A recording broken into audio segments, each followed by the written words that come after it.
अब दूसरी मेथड है वो अपन पढ़ेंगे फ्लो अल्कोहल। अब अल्कोहल में सबसे पहली जो रिएक्शन आती है ना, उस रिएक्शन का नाम है ग्रूव रिएक्शन। क्या नाम है?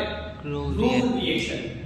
अब ग्रूव रिएक्शन के अंदर होता क्या है, अपन क्योंकि अपन पढ़ क्या रहे हैं, अल्कोहल पढ़ रहे हैं। अल्कोहल का फार्मूला हमें पता है, ये होता है ROH। क्या होता है? ROH। इसको अपन बोलते हैं अल्कोहल। क्या बोलते हैं? OH हो गया अल्कोहल। इसके साथ जो ये R लिखा है, ये आपके R कोई भी कार्बन चेन हो सकती है। क्या हो सकती है? कोई भी कार्बन चेन हो सकती है। जैसे मान लो मैं क्या लेता हूं CH3OH, ये भी एक अल्कोहल है। अगर इस R की जगह मैं ले रहा हूं CH3CH2OH, तो ये भी क्या है? अल्कोहल है। मतलब इस R का मतलब ये है कि कार्बन चेन है। क्या है? Carbon chain. अब कार्बन चेन कितनी भी बड़ी हो सकती है, एक हो सकती है, दो हो सकती है, तीन हो सकती है। ठीक है, अगर एक है तो मेथनॉल, दो है तो एथेनॉल, तीन है तो प्रोपेनॉल। समझ में आया? सारे ये अल्कोहल ही है। अब ग्रूव रिएक्शन के अंदर होता क्या है, हमें क्या लेना है? अल्कोहल लेना है और अल्कोहल की रिएक्शन करानी है ल्यूकास रिएजेंट के साथ। किसके साथ रिएक्शन करानी है? ल्यूकास रिएजेंट के साथ। अब ल्यूकास रिएजेंट होता है क्या, पहले तो देखो ल्यूकास रिएजेंट क्या है। ल्यूकास रिएजेंट, और ल्यूकास रिएजेंट होता है, एक तो होता है एनहाइड्रस ZnCl2। क्या होता है? Anhydrous ZnCl2 plus concentrate HCl।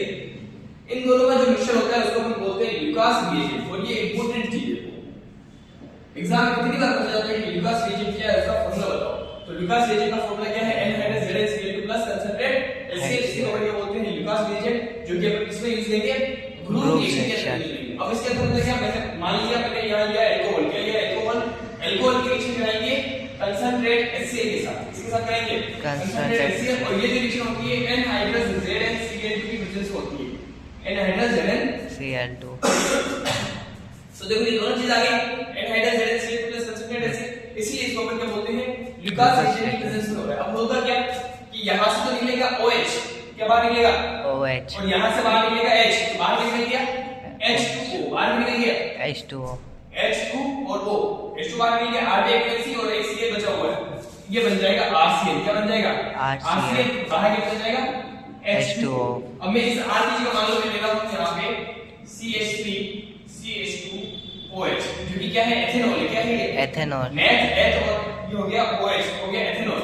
इसकी रिएक्शन करा रहे कंसंट्रेट HCl के साथ, इसकी प्रेजेंस में होगी तो एनहाइड्रस ZnCl2 की प्रेजेंस में। और ये जो रिएक्शन होगी इसमें होगा कि यहां से H बाहर निकलेगा और यहां से बाहर निकलेगा OH, बाहर निकल जाएगा H2O, बचा गया Cl का जाएगा CH2 के साथ, यहां हो जाएगा CH2 और Cl, तो क्लोरोएथेन। क्या बन जाएगा? क्लोरोएथेन। तो ये जो रिएक्शन है, इसी रिएक्शन को अपन क्या बोलते हैं? ग्रूव रिएक्शन कहते हैं। उतारो। सेकंड रिएक्शन पढ़ेंगे वो है आपके डार्जेन रिएक्शन। कौन सी रिएक्शन है? डार्जेन रिएक्शन। अब डार्जेन रिएक्शन जो है वो भी आपकी किससे आती है? अल्कोहल से आती है।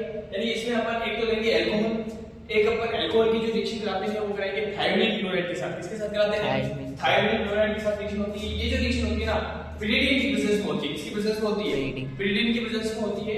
और ये प्रोडक्ट जो बनाएगी वो क्लोरोएल्केन, ये भी क्लोरोएल्केन ही बनाती है या एल्काइल क्लोराइड ही बनाती है। यानी इसमें कुल मिलाकर इसमें क्या लेना है? एक लेना है अल्कोहल। क्या लेना है?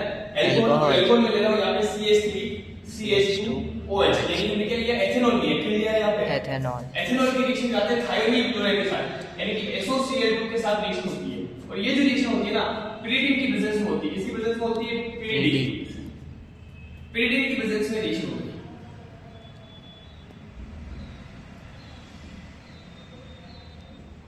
पिरिडीन की प्रेजेंस में रिएक्शन होती है। अब इसमें होगा क्या कि यहां से एक हाइड्रोजन और यहां का HCl बाहर निकल जाएगा HCl, एक हाइड्रोजन और HCl बाहर निकल गया। अब बचा क्या यहां पे? ऑक्सीजन। ये ऑक्सीजन और ये SO, ये दोनों बाहर निकल जाएगा SO2। इसके फॉर्म में बाहर निकल जाएगा SO2। तो एक तो ऑक्सीजन और ये ऑक्सीजन दो हो गए और एक सल्फर, कितना हो गया? SO2। HCl भी गैस के फॉर्म में बाहर निकलता है और SO2 भी किसके फॉर्म में बाहर निकलता है? गैस के फॉर्म में। अब बचा क्या? HCl और बचा, ये Cl जाएगा इस CH2 के साथ, तो यहां बन जाएगा हमारे पास CH2Cl प्लस बाहर क्या निकल गया? HCl। इसको वापस लिख लेता हूं, थोड़ा सा पास बदल हो गया।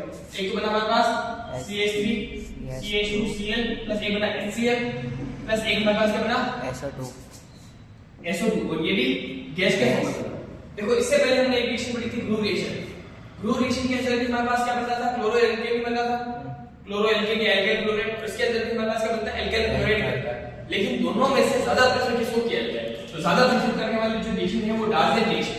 एग्जाम में पूछा जाता है कि दोनों में से ज्यादा प्रेफर किसको किया जाता है? ज्यादा प्रेफर किसको किया जाता है? डार्जन रिएक्शन को किया जाता है। क्यों किया जाता है? तो क्योंकि इसमें क्लोरो एल्केन जो या एल्काइल क्लोराइड जो प्रोडक्ट बनता है, इसके साथ दो को प्रोडक्ट और बन रहे हैं, HCl और SO2। ये दोनों ही जो होते हैं ना गैस के फॉर्म में बनते हैं। किसके फॉर्म में बनते हैं? गैस के फॉर्म में बनते हैं। इस वजह से इस प्रोडक्ट को इजीली सेपरेट किया जा सकता है और प्योर फॉर्म में अपन इसको प्राप्त कर सकते हैं, प्योर फॉर्म में कंडक्ट कर सकते हैं। इसीलिए इसे डार्जन रिएक्शन को क्या कहेंगे? ज्यादा प्रेफर करेंगे। कभी-कभी यहाँ पे ये भी पूछा जाता है कि जब अपन डार्जन रिएक्शन लेते हैं तो डार्जन रिएक्शन में अपन pyridine का यूज क्यों लेते हैं? तो pyridine का यूज क्यों लेंगे अपन यहाँ पे?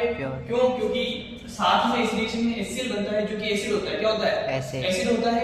इसी एसिड को न्यूट्रलाइज करने के लिए अपन किसका यूज कर रहे हैं यहाँ पे? pyridine का यूज कर रहे हैं। क्योंकि pyridine जो होता है ना एक स्ट्रॉन्ग बेस होता है। क्या होता है? स्ट्रॉन्ग बेस होता है जो कि इस एसिड को न्यूट्रलाइज कर देता है।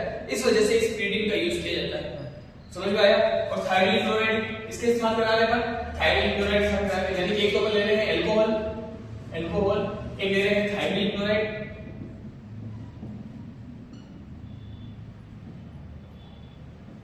इससे हमारे पास क्या बन रहा है? क्लोरो एल्केन या एल्काइल क्लोराइड की बात है। और हाइड्रोक्लोरिक एसिड और सल्फर डाइऑक्साइड दोनों ही जो होते हैं वो गैस के फॉर्म में बाहर निकल जाते हैं। अब जो पढ़ रहे हैं वो है आपके फास्फोरस ट्राइक्लोराइड और फास्फोरस पेंटाक्लोराइड के साथ। फर्स्ट जो रिएक्शन आती है वो आती है फास्फोरस ट्राइक्लोराइड के साथ। अब अगर मैं अल्कोहल की रिएक्शन करा रहा हूं, अल्कोहल और इसकी रिएक्शन करा रहे हैं PX3 के साथ, जो कि फास्फोरस क्या है? ट्राइक्लोराइड। क्या है ये? Phosphorus trichloride. इसके साथ रिएक्शन कराते हैं तो अपन अल्कोहल के कितने मोल लेंगे? 3 मोल लेंगे। कितने मोल लेंगे? 3 मोल। अब होगा क्या? ये 3 मोल जो होंगे ना 3X के साथ जुड़ेंगे, 3 R के साथ जुड़ जाएंगे 3X के साथ, तो हमारे पास बन जाएगा 3 मोल RX, यानी कि एल्काइल बन जाएगा। बचा क्या हमारे पास? H3 O3 और P, तो हमारे पास बना H3PO3। फास्फोरिक एसिड क्या हो जाएगा? बाहर निकल जाएगा। तो हमारे पास क्या बन जाएगा? एल्काइल हैलाइड बन जाएगा। क्या बन जाएगा? Alkyl halide. दूसरा अगर मैं यहां पे कहूं फास्फोरस पेंटाक्लोराइड के साथ, इसके साथ आते हैं अल्कोहल लेंगे अपन, अल्कोहल की रिएक्शन कराऊंगा फास्फोरस पेंटाक्लोराइड यानी कि PCl5 ले रहा हूं। क्या ले रहा हूं यहां पे? PCl5 phosphorus pentachloride. अब इसके साथ रिएक्शन करेंगे, यहां कितने आ रहे हैं? एक आर क्या होगा? एक Cl लेके बाहर निकल जाएगा, तो एल्काइल क्लोराइड बन गया। बचा क्या? OH। और इधर क्या बचा हुआ? 4 Cl बचे हुए।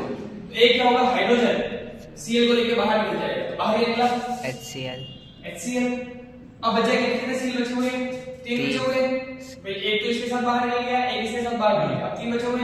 एक P बचा हुआ है और एक ऑक्सीजन बचा हुआ है। एक बनेगा हमारे पास POCl3।